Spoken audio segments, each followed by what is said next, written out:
دي كانون 50 مللي 1.8. متأكد؟ لا استنى، مش دي. ايوه هي كانون 50 مللي 1.8، او ممكن تقول نفتي 50.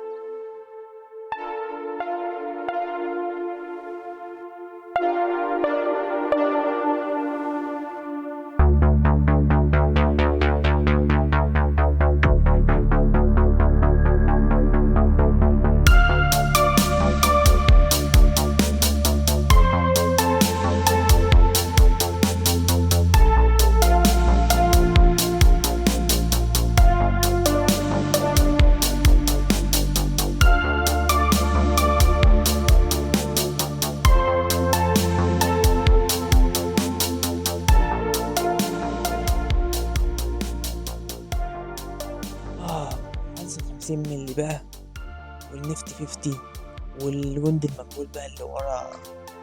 كتير من المشاهد اللي بصورها، وكتير من الصور اللي بصورها، وكتير من الحاجات اللي بصورها.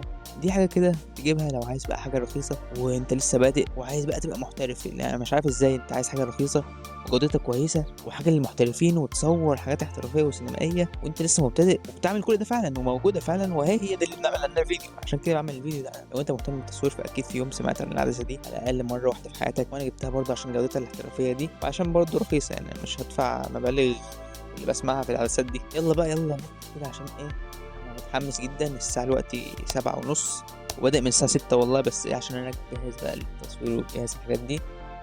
فيلا بينا. زي ما قلنا بقى ايه، 50 مللي والنفتي 50 والجندي المجهول والكلام ده كله ماشي، مش مهم. المهم ان انا لقيت عربية نفس لون التيشيرت ده. فتحت العدسة بتاعت العدسة دي واسعة جدا. فتحت عدسة 1.8 هتديك بقى عزل حلو قوي. انت متعرفش اصلا يعني ايه فتحت عدسة. على فكرة بقى انا كنت عامل فيديو عن الموضوع ده وانت لسه مشفتوش، او انت متعرفش يعني. بس هشرح لك. فتحت العدسة هي فتحت العدسة عادي. كل ما تكبر كل ما الإضاءة تدخل أكتر، كل ما تكبر برضو كل ما العزل يدخل أكتر. عزل الخلفية اللي هو البلور اللي ورا ده. فتح العدسة كل ما تكون أوسع كل ما الرقم بيكون أقل، كل ما تكون أضيق كل ما الرقم بيكون أكتر. فهو اف 1.8 ده واسع جدا. في بقى اف ايه 11 واف 8 والحاجات دي. المهم إن يديك عزل حلو يعني في موضوع البورتريه والحاجات دي، إن الحاجات دي تحتاج عزل وتصوير المنتجات. العدسة بقى مصنوعة ماتيريال كويسة، يعني هي مش أحسن حاجة. يعني بلاستيك قوي على حديد على شوية حاجات كده معدن كويسة، تفاصيل حلوة يعني فيها، شكلها حلو، جودة التصنيع كويسة يعني مش حاجة رديئة يعني بالنسبة للسعر ده. جودة الإزاز برضه، جودة الإزاز أهم حاجة. سيبك بقى من جودة كل حاجة. جودة الإزاز هنا جودته خرافية، تديك صور شارب بطريقة يعني مش عارف يعني ايه ده. لا صور شارب قوي يعني، انت ممكن تعمل زوم الى ما لا نهايه يعني مش عارف. وده اللي بيخلي بقى ايه جوده الصوره حلوه، زي ما انا لسه قايل حالا، خلي جوده الصوره حلوه وشارب ونضيف. عشان عدسه برايم بقى، عدسه برايم انت ما تعرفش برضه يعني عدسه برايم هي عدسه ببعد بؤري واحد. عدسه ما بتعملش زوم، ما بتتغيرش، ما بتعملش زوم. ان وانا بصور ناس كتير جدا بتقول لي اعمل زوم او اعمل زوم اوت. يا جدعان انا العدسه دي ثابته، مفيش حاجه اسمها زوم فيها. العدسه دي بتكون ارخص شويه وبتكون جودتها احلى. الصوره يعني بتعدي من عدد ازاز قليل فبتخلي الصوره انقى كده. يعني دي كام حاجه كده كنت مصورها بيها. لو عايزين حاجه مصورها بيها حالا يا عم اهو. يلا. العدسه دي بقى فيها حاجه اسمها اس تي ام، وده اختصار اللي هو ستوبر موتور تقريبا، او ايه ستيبر موتور بالظبط. ده اللي هو ايه يعني موتور بتاع الاوتو فوكس، يكون صوته هادي شويه عشان ما يزعجكش بقى وانت بتصور فيديو وانت بتعمل حاجه كده.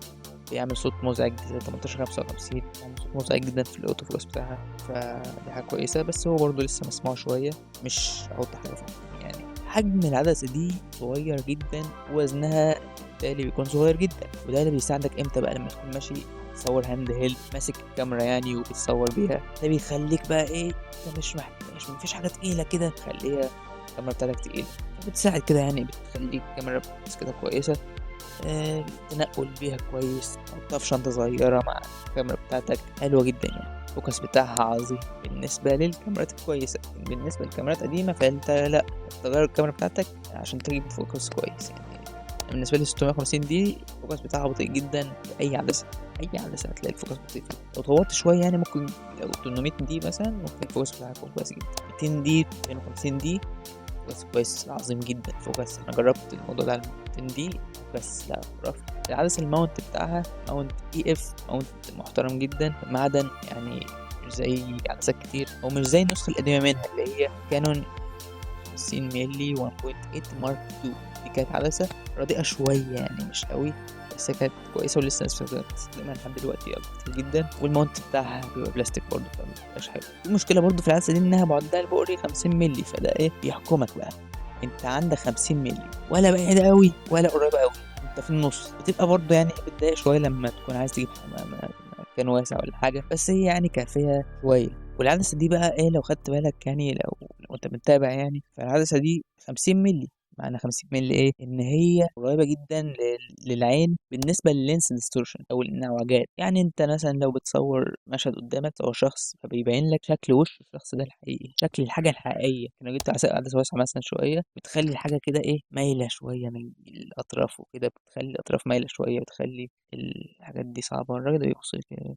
اوكي بقى نشوف كده مشهد كده سينمائي كده بالعدسة دي، لأن أنا زي ما قلت لكم العدسة بتصور بجودة سينمائية. عدسة رخيصة جدا بتطلع جودة سينمائية، بتطلع صور تحفة، بتطلع كل حاجة كويسة. فتحة عدسة كبيرة جدا. أنت عايز إيه تاني يعني؟ أنت عايز إيه تاني؟ قوم كده قوم.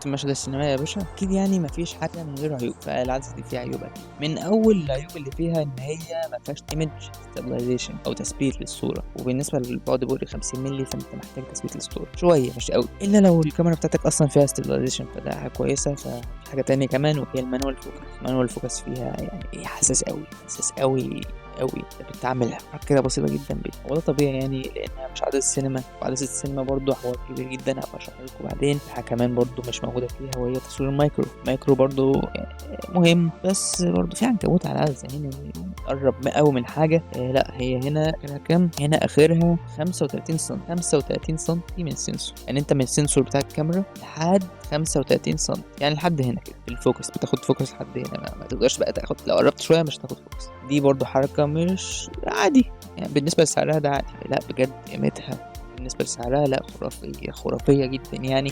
وانا شايف انها تستحق اكتر من كده. بالمناسبه يعني سعرها بيتراوح من 100 ل 150 دولار، اللي هو يعني 5000 جنيه، ممكن توصل ل 7000 جنيه. انا اللي كنت جايبها كنت مستعمله، لان انت مش محتاج تجيب واحده جديده يعني، وما اظنش ان في جديد اصلا منها. فالعدسه دي يعني حاجه كده ممكن تجيبها لو انت مبتدئ شويه وعايز تطور بقى شويه عن العدسه اللي بتيجي مع الكاميرا. وبس كده، هي دي النيفت 50. دي بدايه موضوع العدسات، بس بداية موضوع العدسات، عشان احنا لسه هنجيب عدسات تانية وعدسات اكتر، وهنجرب مع بعض وهنعمل حاجات حلوة قوي، وهنجيب معدات كاميرات برضو زي الستاند اللي جبناه اللي بصور بيه الوقت ده، والعدسة دي والمايك اللي معايا. هنجيب حاجات حلوة اهو. فعشان كده بقى لازم تشترك في القناة وتعمل لايك وتشوف الفيديوهات اللي فاتت، واستنى الفيديوهات الجاية. وبس كده، مع السلامة.